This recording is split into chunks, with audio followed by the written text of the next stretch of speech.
Bonjour à tous et bienvenue dans cette nouvelle édition du Grand JT des Territoires. Voici tout de suite les titres de l'actualité. Armez-vous de patience et de persévérance si vous devez renouveler vos pièces d'identité avant cet été. Les files d'attente s'allongent depuis la fin de la pandémie, comme à Toulouse où nous emmènera la rédaction de Via Occitanie. Ils ont choisi leurs instruments et la culture pour soutenir leur pays. Des artistes ukrainiens se produisent sur plusieurs scènes de France. Dans le sud-ouest et dans la Sarthe, les caméras de la Dépêche du Midi et de LMTV Sarthe ont pu suivre ces artistes en scène pour la paix. Et si vous faisiez un barbecue sur l'eau, vous en rêviez peut-être, c'est désormais possible en Gironde grâce au barbecue bateau, c'est son nom, une découverte de TV7, la chaîne du groupe Sud-Ouest en fin de journal. Et puis nous prendrons la route des montagnes avec des vaches vosgiennes qui ont entamé leur transhumance pour la saison estivale, un moment toujours important et attendu comme nous le montrera les caméras de Vosges Télévision. Le baccalauréat à peine débuté, les vacances d'été se préparent déjà et vous êtes visiblement nombreux à vouloir partir à l'étranger cette année après 2 ans de vacances marquées par les restrictions sanitaires. Attention tout de même, si vous devez renouveler vos pièces d'identité, les délais d'attente s'allongent depuis le confinement. À Toulouse, par exemple, les rendez-vous s'étalent sur plusieurs mois. Seule possibilité en cas d'urgence, vérifier chaque jour les disponibilités et les désistements. Un reportage d'Anne Arguet pour Via Occitanie. Prévoir des vacances, c'est bien. Mais avec un titre d'identité à jour, c'est mieux. Car le délai de prise de rendez-vous est de 3 mois aujourd'hui.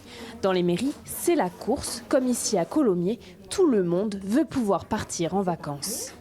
Et j'ai vu que les délais étaient très longs depuis le mois de janvier. J'ai eu rendez-vous là en mai. J'espère avoir le passeport rapidement pour partir en vacances. Très bientôt, le 23 mai. On m'a dit que c'était 6 semaines, mais bon, j'espère l'avoir plus vite. Ils sont 6 agents à gérer entre 50 et 60 demandes de renouvellement de titres par jour et environ 50 retraits. La mairie de Colomiers a engagé un CDD supplémentaire et tente de trouver des solutions pour réduire les délais d'attente. On envisage d'essayer de réduire justement la durée du créneau de 20 minutes à 15 minutes pour pouvoir proposer des créneaux supplémentaires aux usagers. En tout, à Toulouse, environ 400 rendez-vous sont pris chaque jour. Des délais alourdis suite à plusieurs conséquences.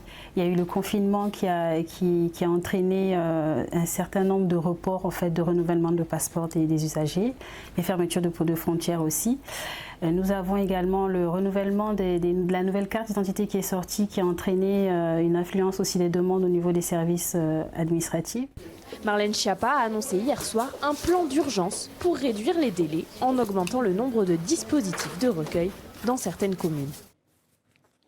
Le phénomène inquiète tant il dure. De nombreuses personnes, des femmes principalement, sont victimes d'étranges piqûres depuis plusieurs semaines en France lors de leur virée nocturne. Si les plaintes se multiplient après des sorties de boîtes de nuit, les raisons de ces faits restent pour l'heure inconnues. Dans la Loire, plusieurs victimes ont été recensées sans conséquences graves pour leur santé. Les responsables d'établissements s'organisent et multiplient des mesures de prévention, comme vous le voyez sur ces images de nos partenaires de TL7. Les professionnels de santé sont aussi mobilisés. Écoutez ces quelques conseils sur les bons gestes à adopter si vous êtes victime vous-même de l'une de ces piqûres. Propos recueillis par Marie-Lise Pariot et Héloïse Géranton. On ne sait pas ce qu'on a eu en fait en boîte de nuit, donc notamment ce qui a été injecté. Donc il faut absolument aller directement aux urgences et se signaler aux urgences pour qu'ils puissent faire une prise de sang. En général, il y a un traitement préventif qui va être instauré, notamment un traitement préventif du sida, qui va être instauré pour plusieurs jours. Et puis soyez prudents donc si vous sortez vous amuser avec le retour des beaux jours. Louis Giscard d'Estaing était l'invité jeudi matin de l'émission Face au territoire sur TV5 Monde. Le vice-président de l'UDI et fils de l'ancien président de la République a notamment évoqué le sujet des élections législatives à moins d'1 mois désormais du premier tour. Écoutez ce qu'il a dit. Alors, si vous voulez, notre position, c'est que dans UDI, il y a le I d'indépendance. Donc pour nous, c'est le critère déterminant. Nous avons déterminé notre position en Conseil national et à une très très large majorité, nous avons décidé de soutenir au premier tour de l'élection présidentielle Valérie Pécresse. Cette position n'était pas partagée par l'ensemble de l'UDI, mais... Vous la regrettez un peu ou pas ? Ah non, nous considérons que nous étions dans une cohérence complète. Nous avons, et si on revient sur l'histoire de la Ve République, je rappellerai que mon père jeune député indépendant et paysan, avec Antoine Pinet, a fait partie des premiers gouvernements du général de Gaulle, sans être gaulliste. Donc il y a chez nous cette idée très claire que nous souhaitons apporter une valeur ajoutée dans les territoires, on y reviendra peut-être, et aussi sur le plan politique, parce que nous ne sommes pas dans la majorité présidentielle de M. Macron. L'émission Face au territoire avec Louis Giscard d'Estaing est à voir ou revoir sur les sites internet des partenaires de l'émission, Ouest France, Nice Matin et 20 minutes. Le reste de l'actualité marquée évidemment par la guerre en Ukraine depuis presque 3 mois désormais. En France, les événements solidaires se multiplient un peu partout, comme à Toulouse, où un concert était organisé par des artistes ukrainiens. Une étape dans la ville rose avant une tournée en Europe et de récolter des fonds pour leurs compatriotes restés au pays. Un témoignage et des images de Manon aussi du journal La Dépêche du Midi sur place. L'idée est venue tout simplement parce qu'on voulait dire merci à tous les citoyens européens de la part des artistes ukrainiens authentiques pour l'aide et pour la solidarité qu'ils ont avec notre pays. C'était mon rêve de venir en France avec un concert et je voulais chanter l'amour, mais finalement je vais chanter la guerre. J'ai pas choisi d'être la chanteuse de la résistance, c'était le destin. Des artistes ukrainiens aussi présents dans la Sarthe. Danse macabre, c'est le nom du dernier projet né du DAK Théâtre de Kiev, une troupe très connue là-bas et exilée en France depuis le déclenchement de la guerre. Ou comment prendre l'art plutôt que les armes. En résidence au Mans depuis plus d'1 mois, ils préparent actuellement un spectacle qui raconte leur histoire. Un sujet d'Hélène Galliana pour LMTV Sarthe.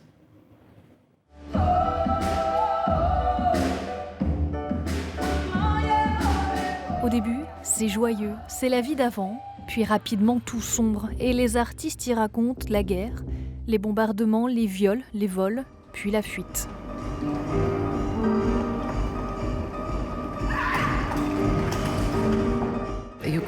Le peuple ukrainien est plus uni que jamais et c'est la chose la plus importante.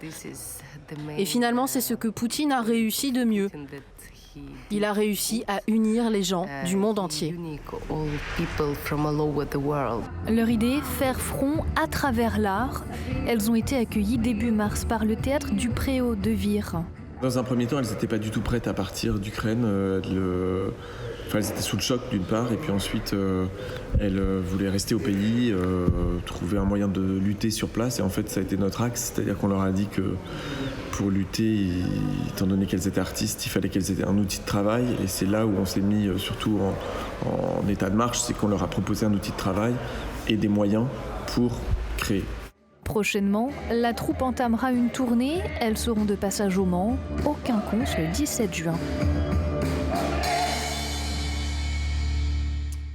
C'est une entreprise au succès fulgurant qui n'a pas fini de grandir. L'entreprise Biola, implantée en Moselle, développe un procédé unique en son genre, la décontamination d'objets par UV, avec un taux d'éradication des virus et bactéries de plus de 99%. La chasse au Covid-19 est donc lancée grâce à des machines innovantes et performantes. Quelques minutes suffisent pour une désinfection totale. Explication d'Emma Facchetti pour Moselle TV. Regardez. Sous vos yeux, le tout premier prototype de caisson décontaminant de Biola sorti en 2020. Depuis, 7 autres modèles ont vu le jour. Je vais mettre mes lunettes, hop, je les mets à l'intérieur. Et les lunettes, le temps de quelques instants, sont parfaitement décontaminées. Celui-ci, en bois massif, est le plus petit. Sa cible principale, les hôtels. Aujourd'hui, dans les hôtels, quand vous rendez votre clé, on remet la clé dans une petite boîte, il n'y a aucune désinfection. Celle-ci peut parfaitement convenir. On change d'échelle avec cette autre box. Elle est, comme toutes les autres, équipée de lampes UVC à 360 degrés, une technologie éradiquant l'ensemble des virus et bactéries en seulement quelques secondes. C'est comme si on mettait un coup de soleil aux bactéries. Dans les UV, vous avez les UVA, qui est le soleil. Les UVB et les UVC, c'est les plus nocifs, ils se rapprochent des rayons X. Et donc nous, on utilise la technologie UVC pour détruire les bactéries. L'autre intérêt est l'absence d'humidité, facteur important pour certains objets. Tout ce qui est nettoyage dans les crèches, ils nettoient la vaisselle, ils nettoient en trempant. Ils ont enlevé certains jouets, tous les jouets en bois à l'époque, parce qu'ils ne pouvaient plus les nettoyer. Enfin, montons encore d'un cran. Ce caisson en toile est conçu pour accueillir des fauteuils roulants. En quelques mois, Biola a changé d'échelle. Elle a notamment remporté le prix de meilleure start-up du Grand Est dans la catégorie Jeunes Pousses. Aujourd'hui, ils sont une petite douzaine à travailler sur ces systèmes de décontamination. D'ici 2025, l'objectif est d'embaucher une 50aine de salariés.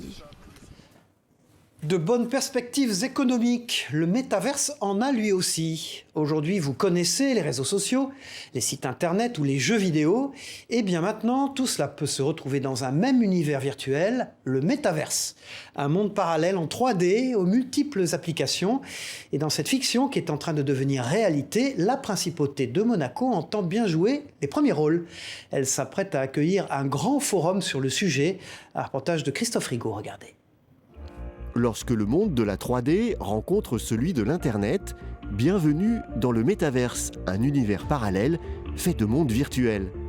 Pendant 2 jours, la principauté de Monaco va réunir les acteurs les plus importants de cette nouvelle technologie pendant le Meta Entertainment World, une occasion de mieux comprendre cet univers. On va se digitaliser entièrement, nos vêtements, nos voitures, nos maisons, et tout ça va vivre dans un environnement qui va être digital, donc à travers des écrans, à travers des lunettes, qui, si on vulgarise un petit peu, est un jeu vidéo, mais avec une ambition financière et de marché et d'opportunités beaucoup plus grande qu'un simple jeu vidéo.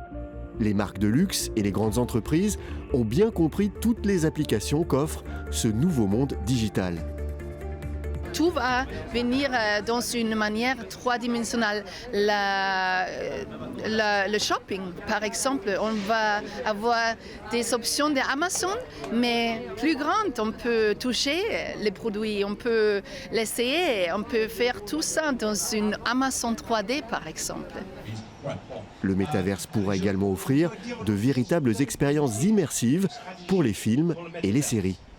Ils vont sentir avec des vestes qui va porter une sensation quand tu vas voir quelqu'un en train d'embrasser quelqu'un ou de faire une bagarre. Chaque fois que le comédien reçoit une claque, vous le sentirez. Le métaverse se retrouvera jusque dans la construction de nos villes. Ça va tout métamorphoser. Alors principalement, l'urbanisme et l'architecture vont être atteints par le métaverse par rapport à la conception, mais également par rapport à la gestion technique des bâtiments. Donc ce qu'il faut noter également à ce niveau-là sont les outils de communication qui vont être complémentés entre architectes, ingénieurs, consultants, techniciens pratiques du bâtiment par l'industrie métaverse. Le Meta Entertainment World se déroulera les 23 et 24 mai à l'hôtel Hermitage de Monaco.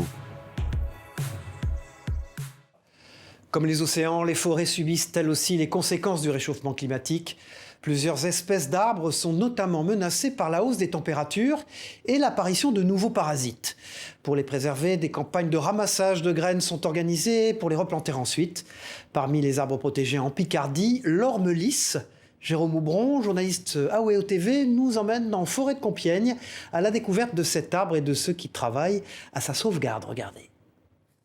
Quand vous voyez une marque comme ça sur l'arbre, ça veut dire que c'est l'orme lisse. C'est un peu une mission sauvetage en pleine forêt de Compiègne, une mission au secours de l'orme lisse. C'est cette espèce rare d'arbre connue de la région et dont la population ne cesse de diminuer. Pour en préserver l'essence, l'Office national des forêts et le Conservatoire botanique de Bailleul lancent un plan de sauvegarde. Objectif, reboiser les forêts picardes. L'idée, c'est que ces plans nous servent dans nos projets de reconstitution et d'enrichissement. Alors notamment sur des parcelles qui ont pu être impactées récemment par rapport à des problématiques de dépérissement que l'on a en forêt.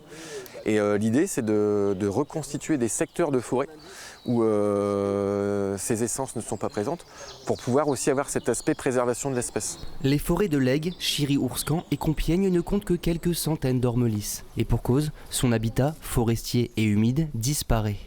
Alors dans les feuillages, à même le sol, les élèves du lycée agricole d'Hérion sont chargés de collecter les précieuses graines que l'arbre libère au printemps. Il faut juste repérer les bonnes graines et regarder s'il y a du duvet dessus. C'est l'identification, on est dans une formation où on apprend à le faire. Donc on sait aller au détail pour les identifier. Pas facile de reconnaître un arbre parmi tant d'autres. Heureusement, l'orme lisse a quelques particularités. On voit en bordure de ces samards des petits cils blanchâtres, c'est typique de l'espèce. Et ensuite, sur des sujets plus développés, on a la présence de contreforts sur la partie inférieure de l'arbre. Et ça, c'est vraiment une caractéristique de l'essence. Une fois triées et séchées, les milliers de graines prélevées seront mises en culture par le lycée horticole de Ribécourt. Première plantation prévue en fin d'année. En famille, entre amis, vous en ferez, c'est sûr, cet été, des barbecues. Ce mode de cuisson star des grandes vacances égaye les repas des Français avec le retour du soleil. En Gironde, le barbecue s'invite désormais sur l'eau grâce au bateau barbecue, c'est son nom. Le principe est simple, louer un bateau sans permis et faire ses grillades en naviguant sur l'eau. Un reportage près de Libourne d'Yvaine Branchy pour la rédaction de TV7, la chaîne du groupe Sud-Ouest. À l'approche de l'été, toujours le même dilemme. Une balade en bateau ou un barbecue entre amis. Un conflit que le moulin de Porchère a peut-être réglé avec sa nouvelle activité. Un bateau électrique en forme de donut, équipé d'un barbecue à gaz, qui file jusqu'à 10 km/h au beau milieu de la rivière Isle. On est au sein de la zone Natura 2000 de l'Isle et au sein également du périmètre Manan Biosphère, donc réserve mondiale de biosphère classée par l'UNESCO. Et donc c'est vraiment une parenthèse de calme, hors civilisation quasiment. Une embarcation de 2h30 où les convives ne se préoccupent de rien. Grillades, boissons, vaisselle, le moulin s'occupe de tout. Lancé l'année dernière, près de 85 000 € ont été investis pour 4 bateaux de 6 et 10 places. Le prix de l'attractivité, selon le maire de Libourne. Nous développons des activités atypiques. Le territoire du Libournais, de la Cali, c'est un territoire intérieur de la Gironde. Et plus on est éloigné de la mer, plus il faut être malin pour faire venir des visiteurs. Avec le retour tant attendu d'une saison à la normale et des touristes étrangers, le moulin espère attirer 4000 visiteurs cet été sur ses bateaux. Prix de l'excursion, environ 40 € par personne. Et bon appétit bien sûr si vous êtes à table chez vous ou sur l'eau. Des balades à vélo sont aussi certainement au programme de vos vacances.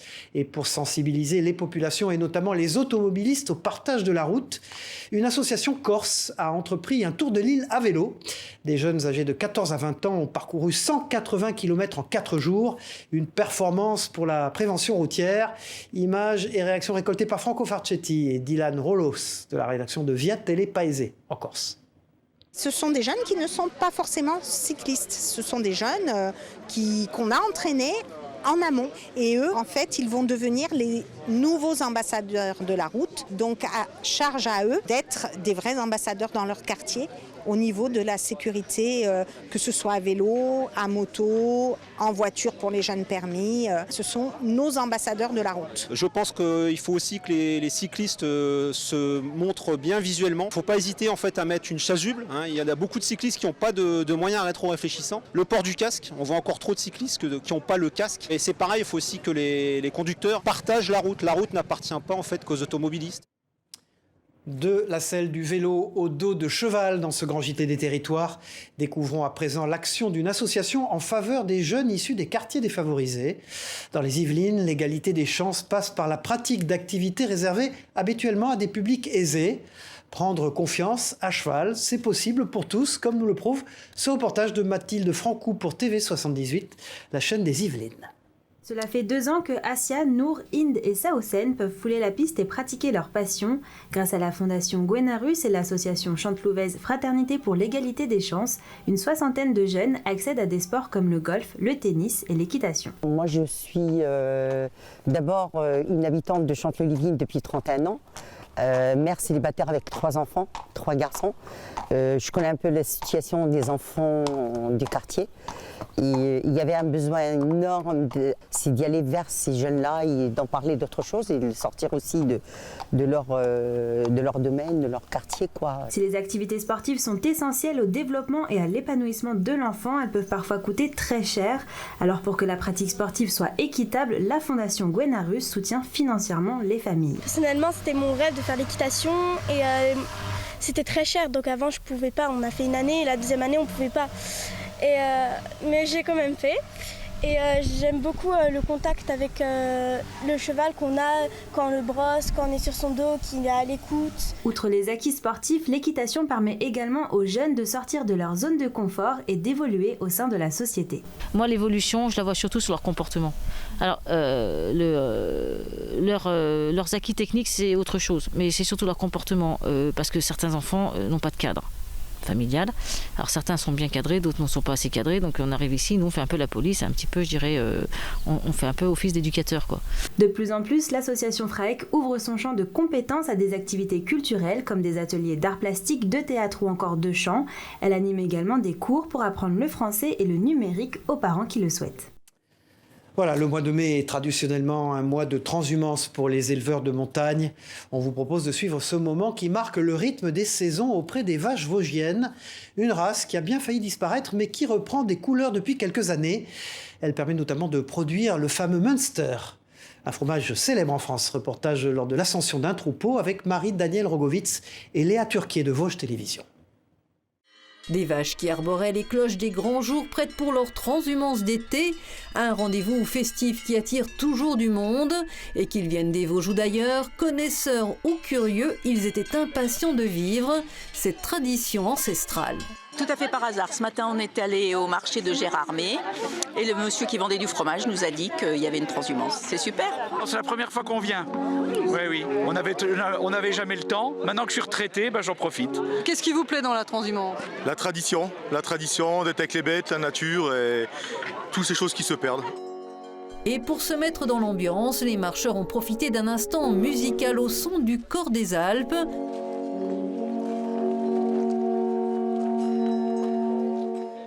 D'autres ont fait quelques provisions de produits de la ferme. Les gens qui ne connaissent pas, ils viennent découvrir. Et puis les habitués, ils viennent chercher leur petit Münster, leur petit morceau de tome. C'est pour prendre des forces pour la montée ? Exactement, parce qu'il va falloir être au niveau des vaches, donc il va falloir être en forme. Et le saviez-vous, la liqueur de Genépi locale, c'est aussi bon pour les vedettes du jour. Ça, c'est pour les vaches, pour les aider à monter en fait. Nous, on est en forme, on n'a pas besoin, mais elles en ont besoin un petit peu de réconfort, Gurli et ses congénères ont donné le signe du départ et c'est à une bonne allure qu'elles ont pris la route pour quelques kilomètres vers les estives. L'occasion d'admirer les paysages du massif vosgien, la transhumance pour la famille Vaxelaire, c'est bien plus qu'une carte postale, c'est avant tout un événement à partager. Ça fait partie de notre patrimoine.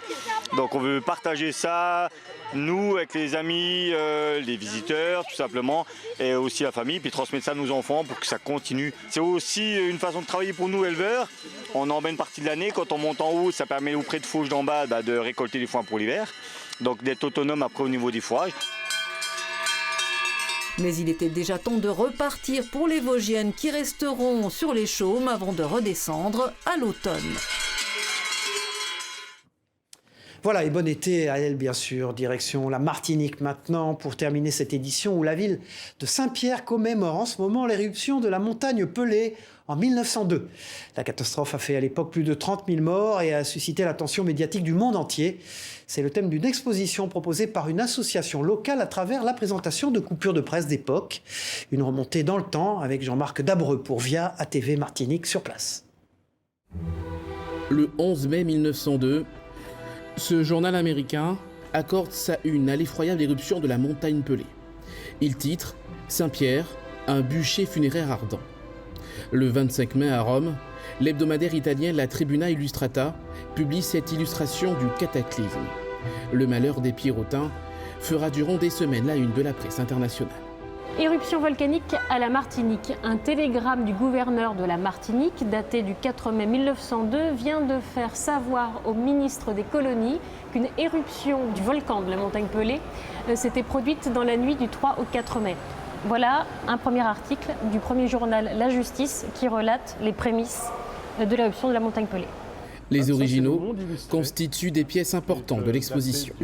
400 parutions de presse sont réunies, dont la moitié provient de la collection privée de la famille Gressier. Ce sont des journaux qui parlent de la Martinique, je précise bien des journaux de France métropolitaine ou de l'étranger, qui parlent de la Martinique. Ça, c'est juste par passion. Vous les avez trouvés comment ?